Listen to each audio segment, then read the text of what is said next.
Olá, amigos e amigas do saber.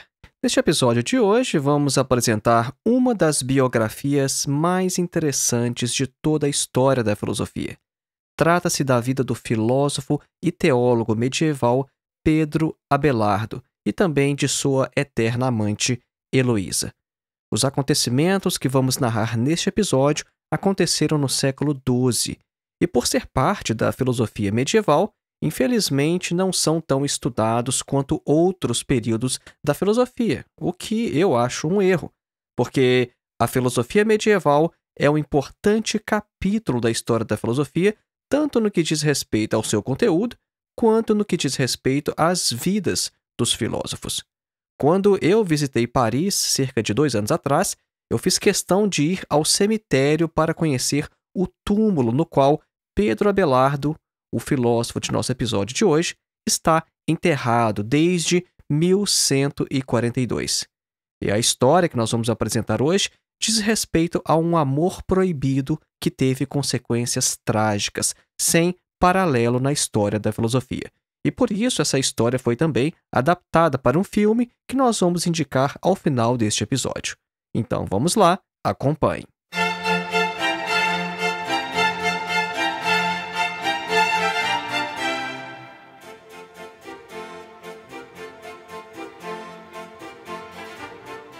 Antes de iniciar, um breve recado: faça sua inscrição em nosso curso de Introdução à Filosofia, dos Pré-Socráticos a Sartre. Nosso curso tem mais de 14 horas de duração, oferece total flexibilidade porque não há data nem de início e nem de término, isso é, o seu acesso é vitalício e você ainda recebe um certificado ao final. O nosso objetivo com este curso é colocar você em contato direto com alguns dos principais textos de toda a história da filosofia. Então, ao invés de ler comentadores ou literatura secundária falando sobre os filósofos, os nossos vídeos vão te preparar para que você leia diretamente textos escritos pelos próprios filósofos. Para mais informações, para ver a grade curricular e fazer a sua inscrição, basta clicar no link que está na descrição deste episódio ou então no link que você pode encontrar em nosso site www.filosofiaepsicanalise.org. E o nosso segundo e último recado é sobre o meu mais novo curso, A Filosofia de Karl Marx, uma introdução. Este curso tem mais de 8 horas de duração falando apenas sobre Karl Marx. E aqui também o acesso é vitalício. Então, adquirir um destes cursos é como adquirir um livro. Você jamais perderá acesso a todo o conteúdo, mas com a vantagem que os nossos cursos são muito mais acessíveis do que livros físicos. Para mais informações, ver a grade curricular, basta clicar no link que está na descrição deste episódio ou então em nosso site, mais uma vez, www.filosofiaepsicanalise.org. Voltemos então ao nosso tema, a tragédia de Pedro Abelardo. Bom, o meu primeiro contato com a história de Pedro Abelardo foi através de um filme. Eu comprei o DVD naquela época apenas pelo fato de eu gostar de histórias ambientadas na Idade Média, mas eu não tinha a menor ideia do que eu encontraria pela frente. Alguns anos depois, e sem nenhuma conexão com o filme, eu simplesmente comprei um volume daquela coleção Os Pensadores, com textos de um outro filósofo do período que é Anselmo de Aosta. Isso porque na época eu estava escrevendo um artigo acadêmico, que inclusive foi publicado em livro, sobre o argumento ontológico do Anselmo de Aosta. Só que naquele mesmo volume havia, por coincidência, alguns textos também do Pedro Abelardo, incluindo uma carta autobiográfica chamada A História das Minhas Calamidades. E só então eu descobri de maneira totalmente acidental que este texto era a base do filme que eu tinha assistido alguns anos antes, e eu fiquei muito feliz pela coincidência. Como nós vamos ver, o romance e a tragédia de Abelardo com a Heloísa seriam obras de um genial escritor ou dramaturgo, não fosse o fato de que tudo ali realmente aconteceu. E como sempre é o caso, há algumas diferenças entre o livro e a adaptação para o cinema, e a história que nós vamos contar aqui neste episódio é baseada no texto, na própria carta do Pedro Abelardo. Pedro Abelardo escreveu A História das Minhas Calamidades, este texto que você pode encontrar na coleção Os Pensadores, a fim de oferecer consolo a um amigo que passava por tribulações. O seu objetivo era aliviar o destinatário, mostrando que as coisas pelas quais ele próprio tinha passado foram muito piores. Às vezes, o que acontece é que, quando a gente percebe que há pessoas em situação pior do que a nossa, a gente tem a tendência a nos sentir menos desafortunados, né? Tem até aquele ditado que diz, desgraça compartilhada é meia felicidade. Abelardo inicia então fazendo uma breve retrospectiva de toda a sua vida. Ele conta que nasceu em um lugarejo chamado Le Pallier, situado na entrada da pequena Bretanha, e que desde pequeno ele se destacava pela vivacidade de seu espírito e pela facilidade no estudo das letras.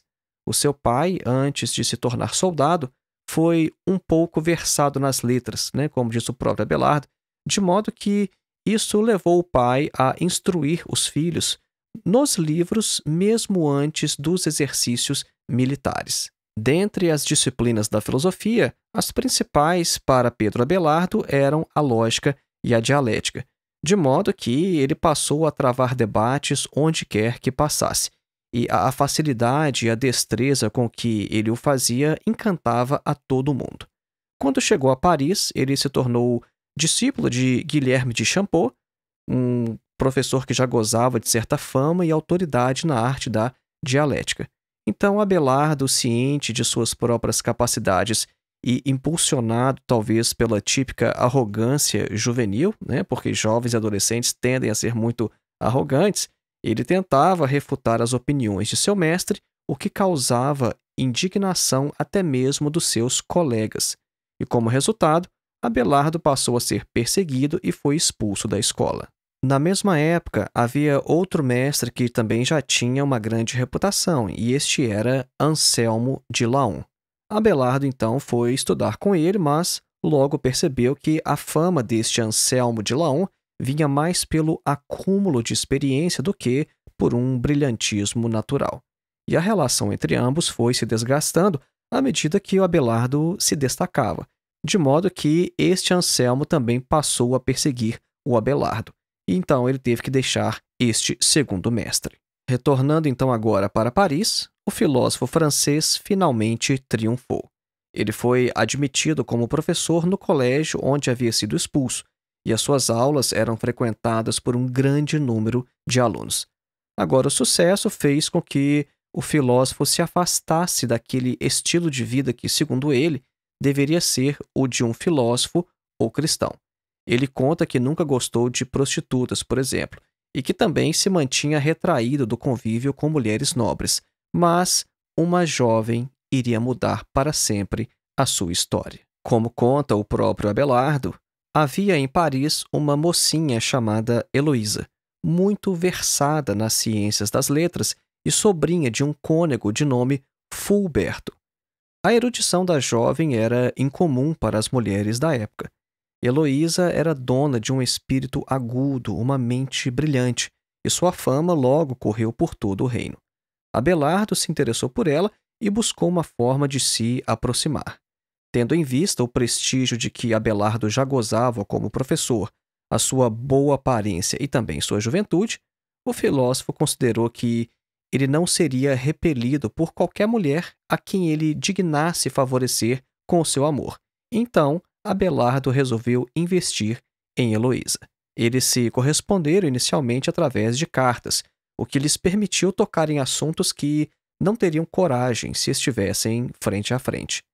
Abelardo sentiu então que queria se aproximar ainda mais e entrou em contato com o tio da moça através de alguns amigos, solicitando alugar um quarto em sua casa.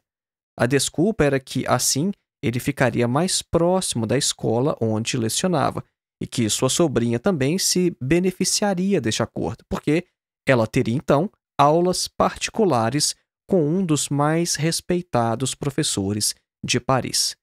O tio então cedeu facilmente e deixou Heloísa totalmente à disposição de Abelardo. E o tio, inclusive, deu a Abelardo permissão para castigá-la caso ela fosse negligente em seus estudos. A união entre ambos se deu primeiramente na casa e, com o tempo, também no espírito. E o Abelardo relata isso em sua obra da seguinte maneira, abre aspas, com a desculpa do ensino, nós nos entregávamos inteiramente ao amor, e o estudo da lição nos proporcionava as secretas intimidades que o amor desejava. Enquanto os livros ficavam abertos, introduziam-se mais palavras de amor do que a respeito da lição, e havia mais beijos do que sentenças. Minhas mãos transportavam-se mais vezes aos seios do que para os livros. Fecha aspas. O comportamento de Abelardo mudou. Dar aulas tornou-se um aborrecimento e sua dedicação à filosofia também diminuiu. As noites acordadas nos braços de Heloísa tornavam difícil permanecer desperto em sala de aula, e as suas lições eram repetidas mecanicamente, sem a vivacidade de outrora. Mas a partir de agora, as coisas começam a ficar complicadas. Porque depois de alguns meses, o tio de Heloísa descobriu, relutante, a relação entre Abelardo e a sobrinha. E essa relação se dava dentro de sua própria casa, debaixo do seu nariz. E para piorar a situação, Heloísa ainda descobriu que estava grávida, e então ela teve que fugir. Sua fuga foi arranjada por Abelardo em uma noite em que seu tio não estava em casa, e ela foi morar então com a cunhada, com a irmã de Abelardo, onde o seu filho nasceu, o filho que recebeu o nome de Astrolábio. O tio Fulberto, o tio de Heloísa, se sentiu extremamente envergonhado, humilhado e quase ficou louco. Ele buscava uma forma de matar ou mutilar Abelardo, mas a fama e a cautela do filósofo lhe serviam de escudo. Tentando então reparar ou pelo menos amenizar a situação, Abelardo procurou Fulberto e propôs se casar com Heloísa, contanto que a união permanecesse em segredo para não prejudicar a carreira do filósofo, notando que o matrimônio ou casamento não é bem visto para os filósofos desde Sócrates e sua terrível esposa Xantipa. Heloísa, no entanto, não aceitou o pedido de casamento. Não aceitou justamente por amor a Abelardo, porque ela sabia o que isso representava para sua reputação e como ele seria prejudicado por essa decisão. Ademais, no entender de Heloísa, eles já estavam suficientemente unidos em corpo e alma, e tal ato não iria aplacar a ira de seu tio, que ela conhecia muito bem. Não sendo capaz, no entanto, de convencer Abelardo, certa noite eles voltaram para Paris e se casaram secretamente de madrugada em uma igreja, com a presença do tio Fulberto e de alguns amigos. E nisso a gente pode perceber como Heloísa era uma mulher à frente de seu tempo. Ela recusou o pedido de casamento inicialmente. Mas o tio Fulberto não cumpriu com a sua palavra e ainda buscava vingança para sua desonra. Então, ele divulgou o matrimônio. Era para esse casamento permanecer em segredo, mas o tio divulgou, tornou público o casamento de Abelardo e Heloísa. Então, Abelardo enviou Heloísa para uma abadia de monjas, a mesma na qual ela havia sido educada quando criança. E isso foi interpretado por Fulberto como outra afronta à sua família, porque eles imaginavam que Abelardo queria apenas se desfazer da moça. Então, a sua vingança foi cruel. Certa noite, subornando o criado de Abelardo, alguns homens conseguiram entrar na casa do filósofo e lhe castraram. Amputaram o membro com o qual ele tinha provocado a ira de Fulberto. 2 dos criminosos foram presos e a punição destes consistiu em ter o pênis e também os olhos arrancados. E um desses infelizes foi o servo traidor de Abelardo. Então vejam, na história da filosofia não se tem notícia de um filósofo que tenha sido agredido dessa forma. Abelardo perdeu o próprio pênis devido ao seu romance com Heloísa. Na manhã seguinte, com a notícia se espalhando, houve grande comoção e espanto. E o Abelardo relata que A lamentação de seus alunos e dos clérigos era mais intolerável do que a dor física. A compaixão da qual ele era objeto lhe incomodava mais do que a própria ferida. E a humilhação da castração tornou Abelardo uma aberração a seus próprios olhos. Então, ele decidiu que não mais poderia ensinar em Paris e que entraria para uma ordem monástica. Heloísa seguiu o amante e também ingressou no mosteiro. Diversos clérigos pediram então a Abelardo que voltasse a ensinar, mas dessa vez por amor a Deus, já que anteriormente ele o fazia apenas pela ambição do dinheiro ou do louvor. Ele aceitou, mas logo surgiram problemas entre o filósofo e os abades, de modo que ele se retirou para uma casinha afastada no campo. Ali ele era visitado por uma multidão de estudantes que o local mal comportava, mas uma multidão sedenta pelas lições do filósofo e teólogo. Agora, então, totalmente dedicado ao ensino, Abelardo escreveu um livro intitulado Sobre a Unidade e a Trindade de Deus, com o qual pretendia registrar o que ensinava a seus alunos. Seus desafetos, no entanto, denunciaram a obra por heresia, e Abelardo foi levado a julgamento. Nada foi encontrado no texto que justificasse a acusação, mas a pressão para condenar Abelardo foi tal que não lhe foi permitido nem mesmo falar em juízo. Seus inimigos temiam que a sua grande habilidade oratória pudesse escancarar definitivamente toda a farsa do processo. Nem a pressão dos alunos e nem a fragilidade das acusações puderam impedir a vitória dos detratores de Abelardo. A obra foi condenada e ele próprio teve que lançar seu livro à fogueira. Mas as perseguições não pararam por aí. Tanto era o ódio dirigido contra o filósofo que, certa vez, alguns monges chegaram a colocar veneno em um cálice com o qual ele iria celebrar a missa. Em outra oportunidade, envenenaram a comida, e Abelardo só não morreu porque evitou a refeição, que acabou vitimando outro monge. Até mesmo salteadores foram pagos para lhe armarem emboscadas na estrada. Um exemplo de amor cristão, não é? Vamos encaminhando então para o final da vida de Abelardo e Heloísa. Os dois já viviam separados já há algum tempo, quando o abade de São Dionísio afirmou que aquela abadia onde Heloísa vivia era sua. Ele reclamou como sua a propriedade e então expulsou tanto Heloísa quanto a todas as suas companheiras de lá. Ao saber disso, Abelardo lhe ofereceu então o Oratório do Paráclito, que era um prédio deserto que havia sido construído pelo próprio Abelardo em 1122 e que ele havia abandonado depois. A doação incluiu todas as dependências e teve a aprovação do Papa Inocêncio II. Abelardo passou então a visitar as monjas com frequência, fazendo-lhes pregações especiais. Não demorou muito, no entanto, até que as más línguas começassem a difamá-lo, e então, a fim de preservar Heloísa e suas companheiras, ele se afastou do Paráclito. A comunicação entre Abelardo e Heloísa continuou através de cartas, as quais sobreviveram e estão disponíveis hoje em forma de livro. Então, amor, vingança, inveja, ódio e tragédia. São estes os ingredientes que fizeram da vida de Pedro Abelardo uma verdadeira história de calamidades. Não fosse tudo isso, talvez só nos restasse dele hoje suas obras sobre lógica, e também não saberíamos que mulher extraordinária e à frente de seu tempo foi Heloísa.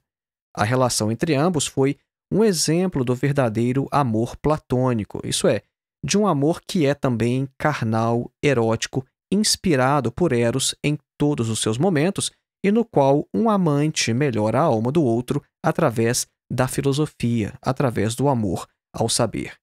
Se o sofrimento de um artista pode ser sublimado para formar belas obras de arte, aqui foi um sofrimento real que produziu uma magnífica história de amor. Abelardo morreu em 21 de abril de 1142 e foi enterrado no Paráclito. Heloísa faleceu em 16 de maio de 1164 e seus restos mortais foram depositados ao lado de Abelardo. E desde então, eles permanecem juntos por mais de 8 séculos. Após diversas mudanças de local, os eternos amantes medievais se encontram hoje no cemitério de Père-Lachaise, em Paris, onde eu mencionei no início deste episódio. Eu estive lá e visitei o túmulo dos dois. E como prometido no início deste episódio também, há um filme que conta a história de Abelardo e Heloísa. E o nome do filme em português é Em Nome de Deus. É um filme de 1988, do diretor Clive Donner. É um bom filme, um filme antigo da década de 80, mas um filme muito interessante. Então, coloque aí na sua lista de filmes para assistir Em Nome de Deus. Vocês perceberam que hoje nós não fizemos a nossa clássica pausa musical porque eu não queria interromper a narrativa, interromper a história. Geralmente nós não produzimos episódios assim, biográficos, mas a história dos dois é tão interessante que eu resolvi fazer isto hoje, mas a gente ainda vai ter a nossa música, mas hoje nós vamos colocá-la no encerramento. E antes disso, lembre-se, faça sua inscrição em nosso curso de Introdução à Filosofia, dos Pré-Socráticos a Sartre. Inscreva-se também em meu mais novo curso, A Filosofia de Karl Marx, uma Introdução. Os links para os nossos cursos estão na descrição deste episódio, ou então em nosso site www.filosofiaepsicanalise.org.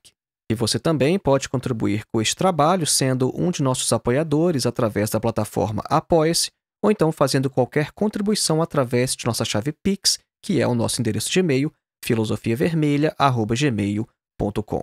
Então, para encerrar, hoje nós vamos ouvir um trecho do Concerto para 2 oboés em Fá maior, opus 9, número 3, do compositor barroco italiano Tommaso Giovanni Albinoni, nascido em Veneza no ano de 1671 e falecido também em Veneza em 1751. Um grande abraço e até o próximo episódio.